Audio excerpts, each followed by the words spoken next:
Então eu quero só fazer uma reflexão com vocês, porque eu acho que nós precisamos de contextos bíblicos que nos estabeleçam sobre uma fé inabalável.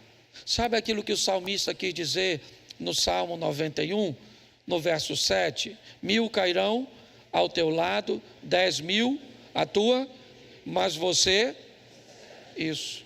Nós precisamos de um treinamento, de uma preparação que nos coloque firmado na rocha. Porque o número de informação que nós recebemos, hoje eu estava pensando um pouco sobre isso, sabe? Talvez nós consigamos hoje entender por que é que muitas vezes a Igreja Católica usou um sistema onde só os padres podiam ter acesso às Escrituras. Isso foi muito ruim, sim ou não? Claro que foi, mas aí eu te pergunto, será que hoje todo mundo tendo acesso e dando o seu palpite sobre aquilo que acha certo, sobre aquilo que concorda ou não concorda, talvez também não seja um grande desastre? Hoje ouvimos algumas pessoas e elas falam como se fossem pessoas com muito conhecimento, falando para as pessoas o que elas gostariam de dizer sobre a igreja, certo?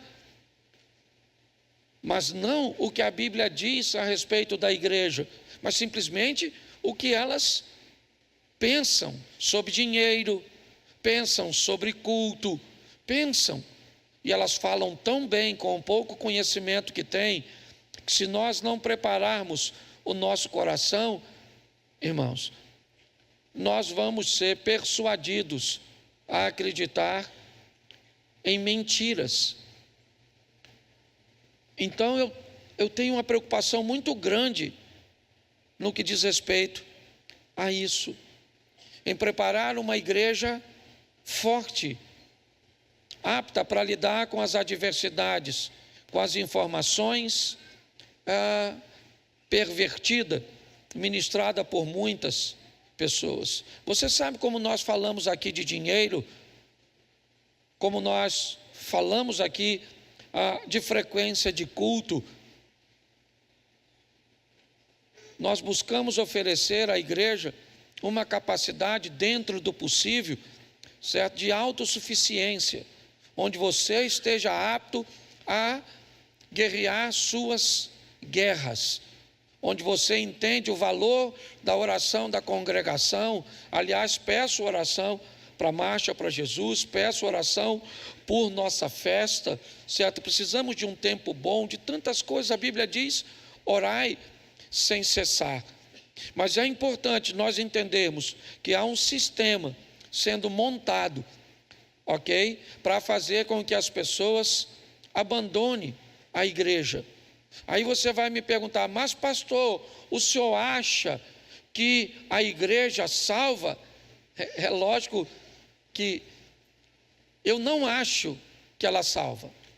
Eu tenho certeza que ela não salva. Mas a minha pergunta é, seja franco, se você já enfrenta tantas dificuldades, tantas oposições, para fazer a leitura, para se concentrar no ambiente de culto, mesmo tendo esse ambiente de culto disponível, diga para mim se você não tiver. Diga para mim se esse ambiente não estiver disponível para as pessoas. Eu conheço uma série de pessoas que não frequentam igrejas, até porque não tem como frequentar, entendeu? Tem gente que tem que ser crente dentro de hospital, tem gente que tem que ser crente dentro de uma penitenciária, tem gente que é crente em ambientes, certo, onde a igreja não pode existir.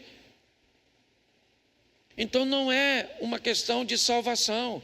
As pessoas podem aprender a ler em casa? É lógico que pode. Então vamos remover as escolas por causa disso?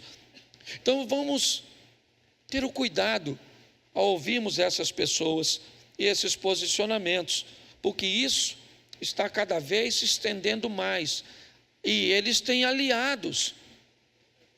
Sim, os falsos pastores. Gente que quer vender terreno no céu, que quer vender feijão, que quer vender pedra. Nós sabemos que tem umas pessoas assim, certo? Gente que faz as coisas de forma incorreta. Nós sabemos. E o que eles são? Aliados desta visão.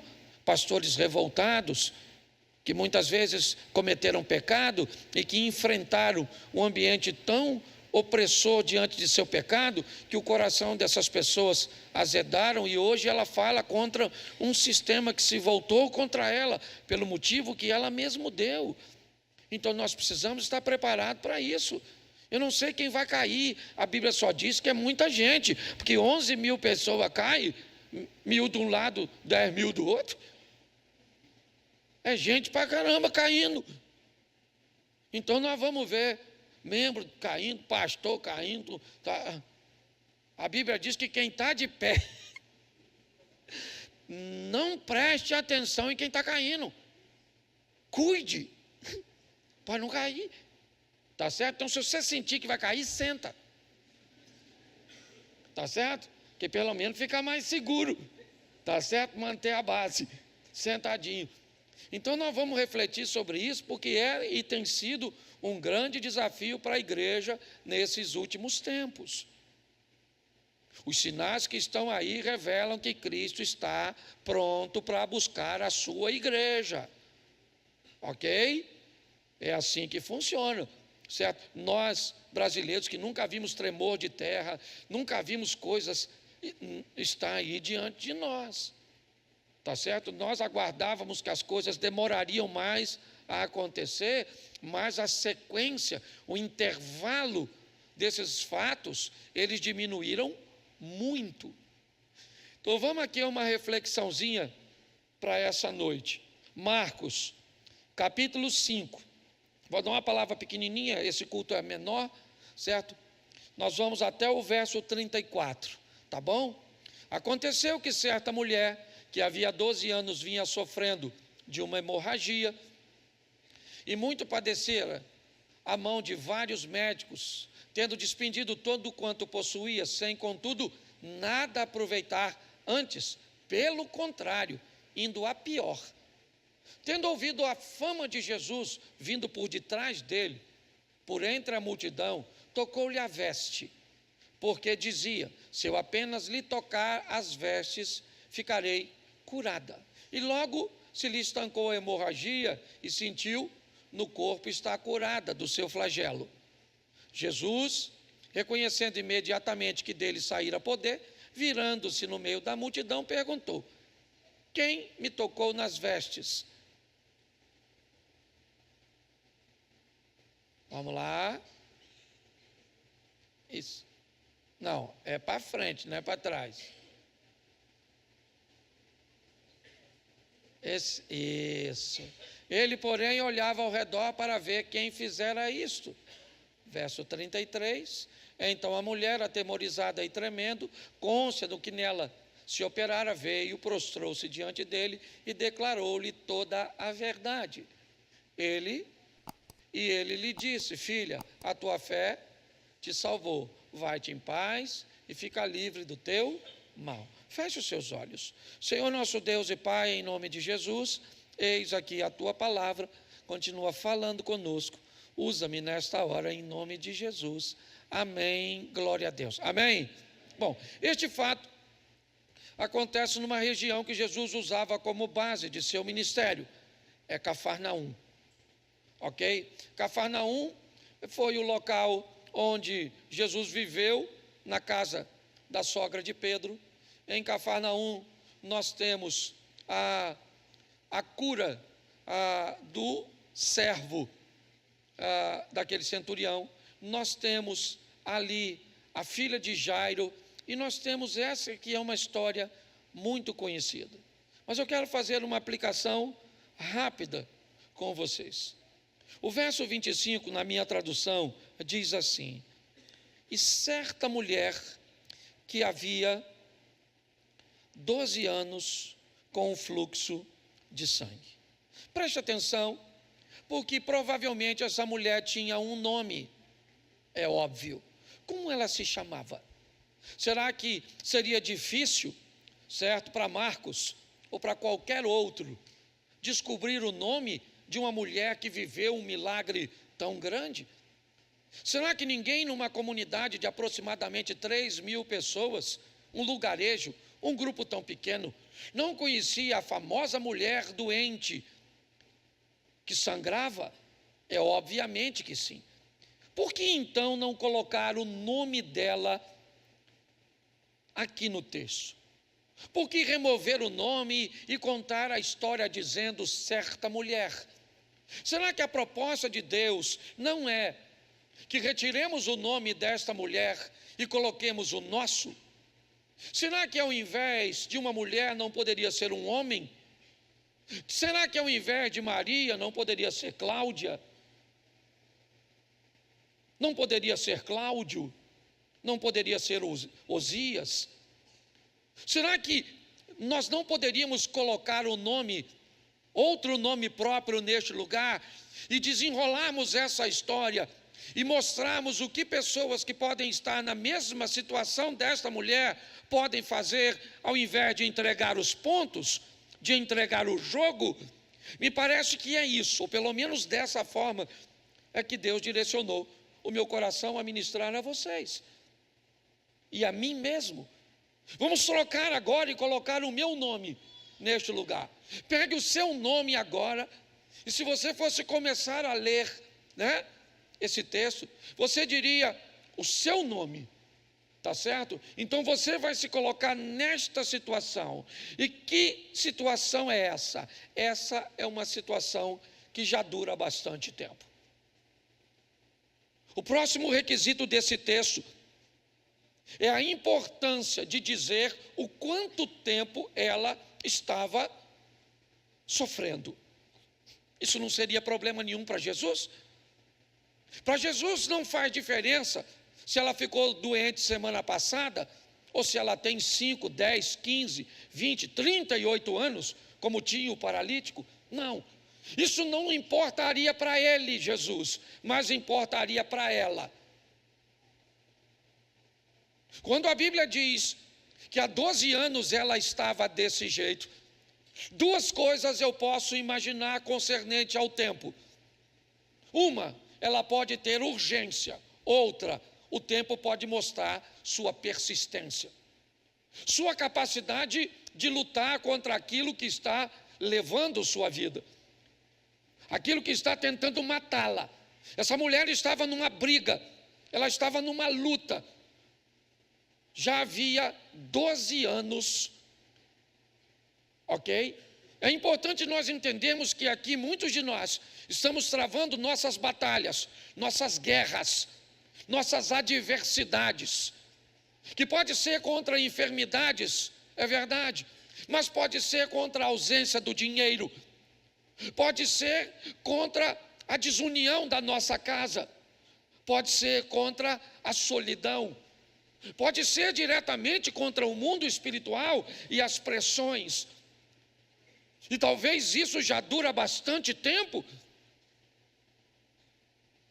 Talvez já faz bastante tempo que você está nessa situação. Eu estou desempregado há 3 anos. Pastor, eu estou divorciado há tanto tempo. Eu estou esperando meu marido há tanto tempo. Eu estou esperando meu filho se converter há tanto tempo. Eu estou lutando contra uma doença há tanto tempo. O tempo faz parte da dinâmica desse jogo. E eu não sei quanto tempo você tem sofrido. E troque também aqui. Troque os 12 anos por 6 meses. Troque por 1 ano. Troque, né, por 10 anos. Pegue agora aqui e faça essa palavra se tornar viva para se encaixar na sua vida. O tempo vai determinar ou a sua persistência ou a sua urgência em resolver o que você precisa. Mas o 3 diz que ela gastou tudo o que tinha. O 3 me dá uma característica desta mulher que talvez nós não tenhamos. E se não tivermos, é bom buscarmos. a responsabilidade. O que ela tem, pessoas podem resolver. Sim. Ela acredita inicialmente que a medicina da época, que os médicos, que os tratamentos, e como que está em jogo é sua vida, para ela não interessa, porque defunto não precisa de dinheiro, defunto não precisa de honra, não. O mais valioso é sua vida. Então ela pega tudo aquilo que tem e despeja sobre os recursos disponíveis naquela ocasião. Ela é uma mulher responsável. Ela é alguém que pega tudo que tem e busca, sabe? Numa terapia, num médico, num método de emagrecimento, num ambiente, porque isso que é tentativa. Quando as pessoas dizem, pastor, eu já tentei de tudo, eu sempre pergunto, me diga o que e onde. Você já tentou emagrecer? Então me diga o que e onde. Quais foram os métodos que você usou para emagrecimento? Ah, pastor, eu já tentei parar de fumar. Tá bom, me diga como e onde. Eu já tentei parar de beber. Tá bom. Eu já tentei viver sem as drogas. Então tá certo. Pastor, eu estou tentando salvar meu casamento. Tá bom, então me diga onde. O que você foi? Você foi a Bragança? Lá na instância de Josué Gonçalves? É isso? O que você foi? Você foi a Belo Horizonte? Certo? Lá no Muriá, com a Lagoinha? O que você fez?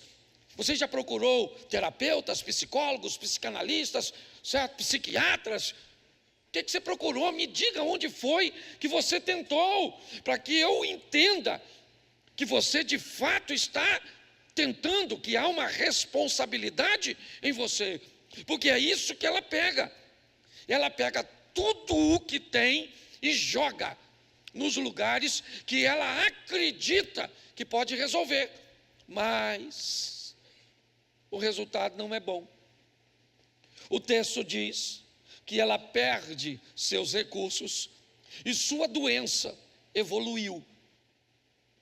E assim, ela fracassou, certo? Pelo menos com aqueles métodos convencionais que ela usou, que, diga-se de passagem, curaram outras pessoas, fizeram bem para outras pessoas. Por quê? Porque a ciência que Deus entregou aos homens, ela é produtiva, ela é eficaz, ela é eficiente, mas os homens são limitados, eles não podem resolver tudo. A verdade é essa. Tem gente aqui atravessando isso. O nosso irmãozinho lá do canto, eu estava lá no Muro das Lamentações, orando para que Deus cure você, porque eu creio que Ele vai te curar. Amém? Porque eu sei que os homens podem fazer muitas coisas, sim ou não? Mas eles são então eles fracassaram com ela. A tentativa fracassou. Ela não tem mais dinheiro, tá certo? E sua doença continua lá, evoluindo. Mas ela é responsável por sua própria vida. Meu dinheiro acabou, os médicos não vão me atender de graça, não tive sucesso, eu vou desistir. Não é assim que a história desta mulher, ou pelo menos a sua história deve terminar. Já que ela não tem nome, nós colocamos o nosso. Tá certo? Então aqui não tem mais a ver com ela, tem a ver comigo e com você. Então agora não funcionou. Então o que ela vai fazer? Qual é o próximo recurso que está à sua disposição? Ela tem alguma coisa ainda? Lembra? O que você tem na sua casa?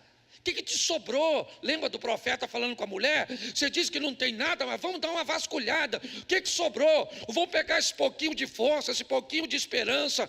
Vamos pegar o que sobrou, o que tem aí? Bom, o que tem aqui é a história de um camarada que surgiu há pouco tempo, curando as pessoas. Ele cura as pessoas. Por diversos lugares por onde ele tem passado, a notícia de que pessoas estão sendo curadas. É isso. Mas ela tem um problema. O problema dela a impede de tocar nas pessoas. Ela não pode tocar nos outros. Isso é um problema grave. Porque se Jesus está envolto numa multidão e ela quer se aproximar de Jesus, automaticamente ela vai ter que esbarrar em alguém. Isso é problemático. E o pior, quando ela chegar lá, ela vai precisar atrair a atenção de Jesus, dizer para Jesus que ela tem um fluxo contínuo, e se as pessoas descobrirem que ela tocou neles, ela deixaria muita gente impura. Então ela tem um problema. Para ela resolver essa situação é complicado. Mas quem é responsável pela saúde dela? Ela. Quem é responsável pelo seu casamento? Pelas contas que você tem que pagar? Quem é? Me diga quem é o maior interessado em que sua vida mude, de que as coisas andem. Eu acredito que seja você. E aí eu posso te fazer uma pergunta: por que é que você está tão preocupado com a opinião dos outros para mudar a sua vida de verdade? Pare e pense nisso. Ela precisa. Por quê? Porque ela não tem mais recursos. E você pode falar: mas pastor, se pegarem ela vai morrer apedrejada. Mas se ela não morrer apedrejada, já ela morre de anemia, de qualquer outra coisa. Sei lá, também não sou obrigado a saber tudo. Eu só sei que ela toma uma decisão. E a decisão dela é: eu vou procurar Jesus. Eu vou tentar estar com Ele. Não vai dar para marcar uma audiência. Vai ser muito difícil. Ela vai descobrir nessa caminhada que não é fácil. Mas seria possível. Você e eu vamos ter que aprender uma coisa. Se você quer alcançar de verdade, você precisa colocar na sua mente que será possível. Não interessa o problema que tiver na sua frente. Não interessa o obstáculo que vai se opor. Não interessa. Não interessa se é uma crise no país, se é uma guerra, se é uma pandemia. Não interessa. Não interessa. Você é que determina para você mesmo se você vai entregar os pontos ou não. Ela ouviu que Jesus estava fazendo na vida de outras pessoas e ela começa a acreditar que pode acontecer na vida dela. Isso não seria tão difícil assim para nós que conhecemos a Bíblia, porque a Bíblia diz que a fé vem pelo. Então ela está ouvindo, Jesus está curando isso, está curando aquilo, curou o outro lá, é um cego, é um paralítico que está andando, ele foi ali, foi lá, foi do outro lado, está ali. Ela falou: é comigo, eu estou dentro desse negócio, eu vou alcançar isso. Mas os obstáculos estão lá, a multidão, ela sempre vai estar entre você e Jesus. Foi sempre assim. Bartimeu queria falar com Jesus, sim ou não? O que tem lá? Uma multidão em volta dele, e um grupo ainda dizendo: ele não vai te ouvir. 4 rapazes levam um amigo até Cafarnaum, a casa onde Jesus está. O que tem na casa de Jesus? Uma multidão. Jesus está indo encontrar-se, certo? Ou está passando por Naim. O que tem em volta de um defunto? Uma multidão. Sempre nós vamos ter que enfrentar uma oposição. Tente orar. Eu já falei isso aqui. Tente orar. Tente orar. A orar, entre no seu quarto, feche a sua E seu pai que está vai ouvir sua... Tenta fazer isso.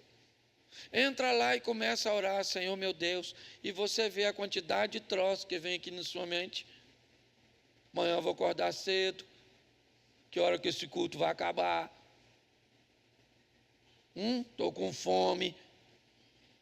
Não tomei banho. Tem que fazer marmita. Será que o trânsito vai estar bom amanhã? É assim ou não é? É uma multidão de coisas tentando se colocar entre nós. Mas ela estava lá. E o que ela falou? Eu vou romper tudo isso. Por quê? Por que ela precisa fazer isso? Me ajude aí. Pregue comigo. Por que você acha que ela tem que tocar em Jesus? Porque não tem outra opção. Enquanto você tiver, vai atrás dela, rapaz. Você quer uma mulher, uma namorada? Para de ficar Jesus, manda. Manda uma ova. Vai trabalhar, se veste bem, um cheiro legal. Levanta essa postura sua. Entendeu? Fica atraente, que aparece umas donas. Ah, Senhor, não tem mulher.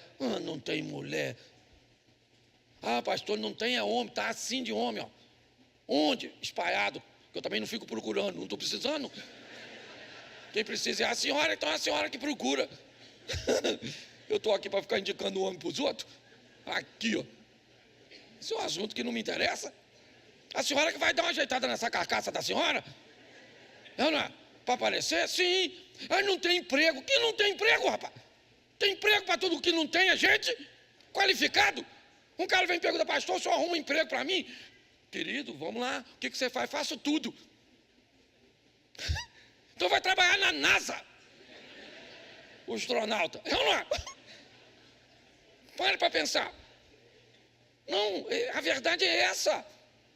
Enquanto você achar que o sistema, certo, tem que fazer as coisas por você, vai dar nisso. A mulher falou, eu vou morrer, então se eu vou morrer, o que eu vou fazer? Eu vou lá e vou falar com... Mas estão dizendo que Deus não existe. Estão dizendo, não interessa o que estão falando, não interessa, é a minha vida. Dá licença? Você não quer acreditar, vai para o inferno. Ué, a verdade é essa. Eu estou aqui para ficar discutindo com os outros? Eu falei isso aqui, mas vou repetir só para você ensinar. Hoje, quando alguém me faz uma crítica assim, severa na internet, e faz, hein? Aí eu vou e escrevo assim embaixo, assim. Esse dia o cara falou assim, seu bolsomínio, pastorzinho de uma figa, isso, não sei o quê, você é um palhaço, agressivo. Aí eu fui escrever, eu gosto que eu escrevi assim. Oi, querido. Saudade. Tudo bem? Um grande abraço. Deus te abençoe, amigão. O cara que escreveu isso, ele está pensando o quê? Esse pastor é doido. Eu não sei nem quem ele. E as outras pessoas pensam o quê? É um amigo do pastor que está brincando com ele. Olha o que o pastor falou. Porque se o problema é seu, quem tem que resolver é você. A dona está lá e ela falou, eu vou tocar, mas tem um mundo que se dane, eu vou tocar, mas vou tocar nos outros e vou tocar é nele. Quer saber? Ah, mas foi só na roupinha. Para mim foi porque é o que deu. Que eu não vou atrás de Jesus para tocar na roupinha. Foi no que deu, estava passando, ela tocou. Porque ela acreditava que se ela tocasse nele, ela ficaria. E pronto. E lá foi ela. Foi lá. Uns dizem que puxou. Eu não sei, que eu não sou obrigado a saber tudo. Quando nós chegar lá, nós perguntamos. Certo? Eu sei que ela tocou.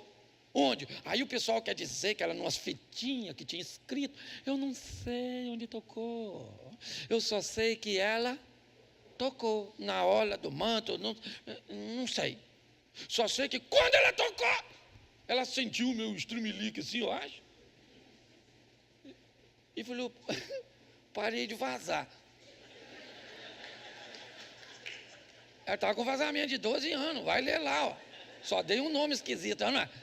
Mas isso aí, estou acabando, eu sou pastor, eu prego aqui, pronto. Você que está visitando é só não voltar. É brincadeira, viu? Mas ela sentiu e ela parou, sim ou não? Ela já tem o que ela precisa, sim ou não? Ela já está satisfeita, sim ou não? Só que esse mundo não foi criado para satisfazer pessoas. Esse mundo foi criado para satisfazer a Deus. Você está entendendo? A mulher está satisfeita, sim ou não? Mas Jesus? Não, Jesus está não. Ela está curadinha lá. Só vai para casa. Pensa, que beleza. Chegar em casa agora, dura que nem um coco, porque não tem dinheiro não. Mas curadinha. Só tomar um banho, cumprir o rito lá.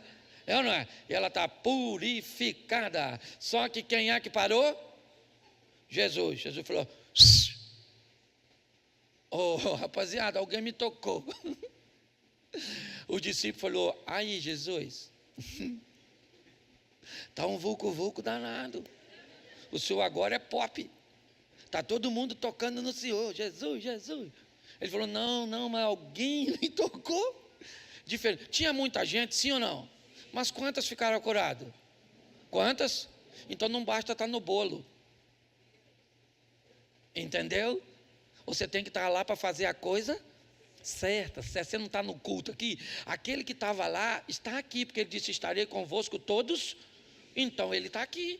Se você, essa mulher, não sei quanto tempo tu sofre, tu é persistente, já tentou de tudo. Se não tentou, vai para casa, nem ora. Por favor. Se você ainda tem coisa para fazer que não fez, não precisa dobrar o joelho para orar não. Você vai lá e faz primeiro. Quando você descobrir que já fez de tudo, que era sua obrigação fazer, porque Deus pode abençoar o remédio, sim ou não? Deus pode abençoar a terapia, sim ou não? Isso aí. Deus pode abençoar a conexão para que você arrume uma porta de emprego, sim ou não? Então não bota tudo nas costas dele. Vai lá agir. Muda o meu marido, Senhor, muda. Por que não muda, senhora? Porque meu marido, pastor, esse dia a mulher falou comigo: a minha casa é um inferno. Eu falei: então, em nome de Jesus, vá. Ela falou: o senhor está me chamando de Satanás, de demônio? Eu falei: não, foi a senhora que falou.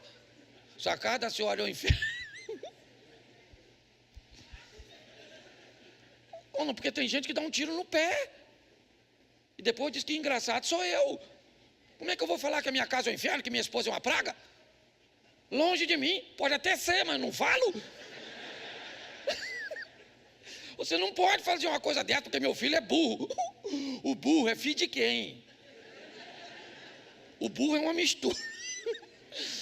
Eu não consigo entender. Então você pode falar: está difícil, as portas estão fechadas, mas o Deus que eu sirvo vai abrir. As coisas não estão como eu gostaria, mas Deus vai agir a meu respeito. Eu estou com algo que o homem não pode curar, mas eu sirvo um Deus que cura.